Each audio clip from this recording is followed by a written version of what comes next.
스물의 봄을 지나 35이 되었을 때 나는 결혼에 관해 스스로에게서 사표를 받은 사람처럼 살고 있었다. 퇴근하면 집, 주말이면 빨래와 장보기를 마치고 난 뒤 오래된 영화를 틀어놓고 자막이 올라가는 동안 싱크대 배수를 확인하는 생활. 손목시계는 매일 정시에 울렸지만 내 마음의 시계는 자주 늦었다. 두어 번의 연애는 궤도 진입에 실패한 인공위성 같았고 주변에서 던지는 축하와 충고는 계절성 알레르기처럼 가끔 눈을 간지렸다.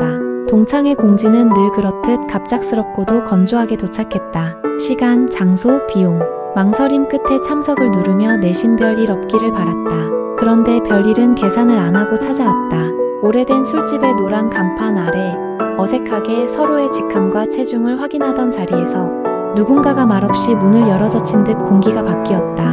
익숙한 실루엣과 낯익은 목선이 소음 위로 걸어 들어왔다. 교생 실습으로 내 고등학교에 왔던 그 봄 칠판 앞에서 자세를 세우던 사람. 19의 나는 그 사람의 분필 잡는 손을 따라가며 세상엔 생각보다 많은 선이 있다는 걸 알았다.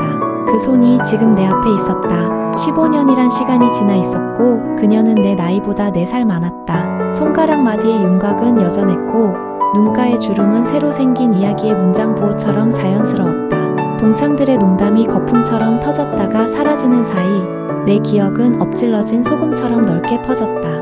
마음속 깊은 곳에서 묵혀있던 첫사랑이 이름을 잃은 채였지만 여전히 유효한 무늬로 남아있었음을 그 자리에서 알았다. 그날 밤 집으로 돌아와 불을 끄니 창밖의 가로등이 방 안까지 따라 들어왔다. 눈을 감자 오래전 교실의 분필가루가 공중에서 춤을 췄다. 시간은 사라지지 않고 겹친다는 말을 나는 그날 처음으로 믿었다. 서로의 안부를 묻는 짧은 메시지들이 며칠 간격으로 오갔다. 말수가 적은 편인 내가 보기에도 문장 끝의 온도는 예의 이상의 온기를 품고 있었다.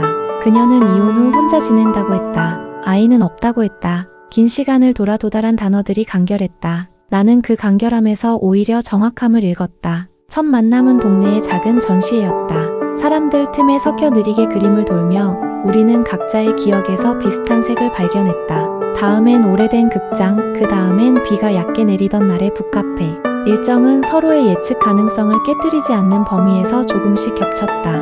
컵이 테이블에 내려앉는 소리, 우산 끝 드리운 물방울, 창가의 반사광. 사소한 장면들이 조용한 박자를 만들어냈다. 가끔 나는 학창시절의 내 모습을 떠올렸다. 수학 문제 풀이보다 더 어려웠던 건 앞자리 칠판의 필체를 따라갈 때 느껴지는 심장 박동이었다. 그 박동은 한 번씩 무례하게 빨라졌다가 차분함을 가장하며 천천히 줄어들곤 했다. 지금의 나는 그때보다 차분했고 대신 오래 버티는 법을 알았다. 그녀도 그랬다. 서로의 침묵을 두려워하지 않았고 침묵 사이를 불필요한 말로 메우지 않았다. 그렇게 몇 주가 지나자 대화 없이도 채워지는 칸의 넓이를 알 것 같았다. 초여름의 어느 목요일 강릉 이야기가 나왔다. 마음의 피로가 지도로 옮겨갈 때 바다가 먼저 떠오른 건 아마 서로 같은 시대를 통과해서일 것이다. 그 도시의 파도는 높지 않지만 밀도는 있었고 아침의 빛은 사진보다 더 얇았다. 계획표를 길게 쓰지 않았다. 느긋한 시간표, 빈칸을 많이 둔 여정. 새벽 출발, 늦은 점심, 바람이 바뀌는 시간에 바다, 그리고 밤에는 오래 걷기. 그렇게 합의했다. 출발 당일 고속도로의 풍경은 도배지처럼 익숙했지만 그녀와 같은 차 안이라는 사실이 배경을 새 것으로 만들었다. 서비스 에리어에 커피를 받은 손길이 자연스러웠고 내비게이션의 여유 시간은 가벼운 농담처럼 화면 한 귀퉁이에 앉아 있었다. 동틀 무렵에는 구름이 낮게 드리웠고 오전이 되자 태양의 윤곽이 차창 위로 부드럽게 늘어졌다. 도착해 차를 세우고 바닷바람을 마셨을 때 오래 붙잡아 두었던 생각들이 표류를 멈췄다. 점심은 순했다. 따뜻한 국물 한 숟가락에 서로의 하루가 마음속으로 흘러들었다. 안목 해변의 카페 거리는 향으로 목소리를 대신했고 잔 위 거품의 무늬는 예술처럼 보였다. 사람들은 모두 자기만의 바다를 들고 앉아 있었다. 우리는 같은 바다를 공유했다. 발걸음이 모래 위에 찍혔다가 파도에 의해 지워지는 동안 나의 과거 몇 장면도 적당히 희미해졌다. 오후엔 강문 해변 쪽으로 걸었다. 바람은 몸을 밀어내기보다 귓볼을 가볍게 스치는 방식으로 존재를 알렸다. 도시에서 나누지 못했던 깊은 말들이 천천히 자리에서 일어났다. 그녀는 실패한 결혼을 말할 때 목소리를 굳게 만들지 않았다.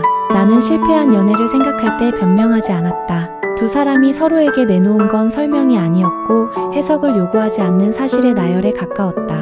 그 단순함이 오히려 매너였다. 해질녘에 우리는 월화거리의 골목을 걸었다. 외에는 초저녁의 배고픔이 창문마다 작은 조명을 켰다. 오래된 간판과 새 간판이 같은 거리에 나란히 서 있었다. 사람들의 웃음소리는 번역 없이도 이해되는 언어였다. 한참을 걷고 나서 멈춰 서니 발목에 근육이 슬며시 의견을 냈다. 그녀의 손이 가볍게 팔꿈치 근처를 스쳤다. 의도는 설명되지 않았고 감각은 즉시 해석되었다. 내 몸에 휴대폰이 아닌 곳 어딘가에서 진동이 울렸다. 여행은 꼭 하루가 지나야 본 모습을 드러냈다. 둘째 날 아침 숙소의 얇은 커튼 틈새로 들어온 빛은 아주 정확했다. 침대 머리맡의 시계는 소리를 내지 않는 대신 숫자를 완벽하게 보여주었다. 시간은 충분했고 계획은 느슨했다. 느슨함은 때로 불안을 만든다. 혼자일 때는 아무 문제 없는 속도인데 둘이 있을 때는 질문이 생겼다. 이 관계가 어디를 향하는지, 속도를 누가 정하는지, 신호는 언제 켜고 끄는지. 고속도로에선 내비게이션이 했던 일을 마음의 땅에서는 우리가 해야 했다. 나는 욕실 거울을 닦으며 내 표정을 확인했다. 겸연쩍음과 기대가 동시에 자리하려다 서로 자리를 양보하지 않는 얼굴. 그녀에게도 비슷한 표정이 있었을까? 여행을 제안한 건 나였지만 이 도시의 리듬에 먼저 적응한 건 그녀였다. 아마 삶이 그녀를 그렇게 만들었을 것이다.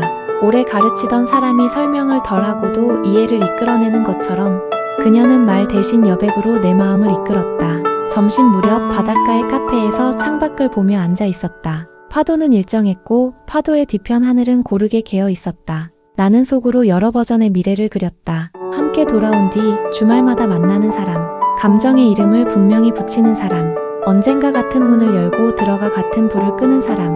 그 그림들 사이로 얇은 그림자가 지나갔다. 나이, 경력, 주변의 질문, 부모의 눈빛. 그늘은 잠깐이었지만 확실했다. 저녁이 가까워질수록 바람의 성질이 조금씩 바뀌었다. 물결은 낮보다 무게가 생겼고 사람들의 걸음은 도시의 박자에 맞춰 느려졌다. 여행지에서 무거운 질문을 꺼내는 건 가끔 반칙처럼 느껴지지만 어떤 질문은 그 장소에서만 답을 준다. 나는 답을 강요하지 않으려 했고 그래서 질문을 내 손바닥 안쪽에서 오래되었다. 체온이 충분히 올라가자 질문은 자연스럽게 밖으로 나왔다. 그건 문장이라기보다 시선의 정렬이었고 침묵이라는 부드러운 표지판이었다. 해가 수평선 아래로 내려가고 가로등이 한두 개씩 불을 밝히는 시간. 우리는 바다와 도시가 서로의 색을 나눠 가진 경계에 서 있었다. 파도 소리와 사람들의 웃음소리 사이에서 한 문장이 아주 작은 목소리로 만들어졌다. 우리는 그 문장을 동시에 알아들었다. 마음의 내비게이션이 방향을 바꾸라고 알려주는 순간처럼 자연스럽고 명확했다. 밤은 도시의 체온을 천천히 낮췄다. 골목 끝 간판 불빛이 사진의 보케처럼 퍼지고 숙소로 향하는 길에 고양이 두 마리가 깜빡이는 신호처럼 지나갔다. 문을 열어 불을 켰을 때 방은 생각보다 단정했고 생각보다 조용했다. 커튼을 반쯤 닫자 바깥 불빛이 얇게 침대보 위에 떨어졌다. 말이 필요 없는 시점이 왔음을 서로가 알았다. 두 사람의 그림자가 벽에 나란히 서서 천천히 겹쳤다. 손등에서 시작된 온기가 손목, 팔꿈치, 어깨를 거쳐 마음으로 이동했다. 오래전 교실에서 보던 그 분필 잡던 손이 이번엔 내 숨의 속도를 맞춰주었다. 심장은 불필요하게 서두르지 않았고 숨은 장황한 설명을 거부했다. 조명은 낮아지고 창문 틈의 밤바람이 커튼을 아주 약하게 흔들었다. 문이 닫히는 소리는 짧았지만 그 뒤의 시간은 길었다. 오랫동안 잊어버렸던 스물의 박자가 35의 리듬 위에서 조용히 재생되었다. 설명 대신 여운이 길었고 그 여운은 밤을 통과해 새벽 근처까지 이어졌다. 아침이 오자 바다는 전날과 같은데도 전혀 달라 보였다. 내 눈이 달라졌기 때문일 것이다. 숙소 근처 베이커리에서 산 따뜻한 빵과 커피를 들고 해변에 앉았다. 햇살은 바다의 가장자리부터 천천히 올라와 우리의 발끝까지 닿았다. 빵 껍질이 부서지는 소리가 작게 났고 커피의 김이 잠깐 시야를 흐리게 했다. 김이 거치면 풍경이 더 선명해졌다. 관계도 아마 그럴 것이다. 어제의 여운이 옅어지면 오늘의 계획이 더 또렷해진다. 서울로 돌아오는 길 고속도로의 흰 선이 일정하게 앞으로 밀려왔다. 전날의 밤이 과장 없이 머릿속에서 반복 재생되었다. 감정의 높은 음만 기억하려 하지 않고 중간 음의 폭과 낮은 음의 안정감을 함께 떠올렸다. 그녀는 조수석에서 창밖을 보며 어쩌면 나와 비슷한 생각을 했을 것이다. 말을 아껴야 할 때와 말해야 할 때를 구분하는 재능을 가진 사람의 침묵이 그랬다. 그날 이후 우리의 만남은 더 규칙적이되 더 느슨해졌다. 규칙은 시간을 확보해 주었고 느슨함은 숨을 살려주었다. 평일 저녁엔 가까운 공원 벤치에서 같이 먹을 샌드위치를 나누고 주말엔 영화 한 편을 골랐다. 가끔은 아무 계획 없이 걷기만 했다. 관계의 속도는 바깥의 질문에 의해 상향 조정되지 않았다. 대신 우리의 체력이 정했다. 체력은 단지 몸의 문제가 아니었다. 서로의 삶을 받아들이는 근육, 그 근육을 과로시키지 않는 지혜. 몇 달 뒤 부모님을 차례로 만났다. 긴장을 숨기려 애쓰는 사람이 나였는지 그녀였는지 가끔 헷갈린다. 그러나 기억나는 건 두 쌍의 눈빛에 담긴 안도였다. 각자의 시간에서 멈춰있던 바늘이 같은 방향으로 돌아가는 소리. 축하가 오고 질문도 왔다. 우리는 질문 대부분의 복잡한 답 대신 간단한 사실을 내놓았다. 서로가 서로에게 편안하며 앞으로의 시간을 함께 설계할 마음이 있다는 사실. 그 사실은 생각보다 많은 것을 설명했다. 연애는 계절을 한 바퀴 돌았다. 여름의 마지막과 가을의 시작이 겹칠 때 우리는 작은 여행을 또 한 번 다녀왔다. 이번엔 바다가 아닌 산이었다. 정상에서 바라본 풍경은 장엄하기보다 익숙했다. 익숙함이 장엄함보다 오래간다. 그 자리에서 마음의 결정은 이미 내려져 있었다. 결혼이라는 단어가 특정한 날짜와 서류의 칸에 들어가기 전에 생활의 움직임부터 결혼처럼 변했다.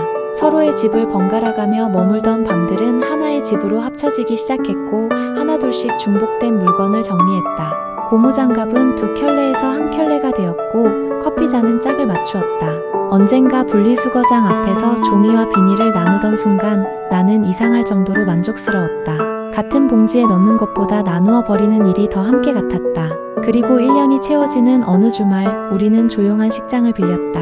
번쩍이는 조명도 유명한 사회자도 없었다. 긴 문장 대신 짧은 다짐을 준비했다. 서로의 과거를 존중하고 현재를 정리하며 미래를 유연하게 만들겠다는 다짐. 누군가 눈물을 닦았고 누군가는 박수를 쳤다.